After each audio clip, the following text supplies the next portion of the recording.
দি Sorarhat JS hospital অর্থাৎ জাহিদার সহযোগিতায় আমরা বকুলতলা নতুনহাটে আমাদের যে আম্পাপরিবার অফিস আছে সেখানে যে আমরা মেডিকেল ক্যাম্প করেছিলাম। ট্রিটমেন্ট, আমরা গরিব মানুষ যারা আছি আমাদের কাছে অর্থ নেই, কিন্তু আমাদের অর্থের কারণে চিকিৎসার অভাবে যেন না ঘটে আর মৃত্যু যেন না হয়। বিভিন্ন এলাকা থেকে এরা ট্রিটমেন্টের জন্য এসছে। সবাই খুশি তো নাকি বলো? তোমরা যা ট্রিটমেন্ট হয়েছে খুশি তো? সবাই খুশি? তোমাদের যা ওষুধপত্র সব দেওয়া হয়েছে তো? কোনো অসুবিধা নেই তো কাকা? তাহলে আমরা সারা পশ্চিমবঙ্গের মানুষকে আমরা এই আহ্বান করব, কারোর কোনো বিপদ সমস্যা হলে আপনারা ঘাবড়াবেন না।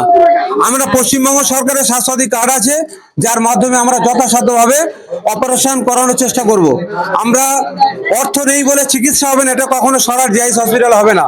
আমাদের আল্লাহ জাহিল ইসলাম সাহেব আমার চোখে পশ্চিমবঙ্গে অন্যতম একজন মানবিক মানুষ, যার সহযোগিতায় আম্পা পরিবার, আজকের মেহেদি হাসান, আমার ফ্যান্স ক্লাব আজকে এই জায়গায় আসতে পেরেছে।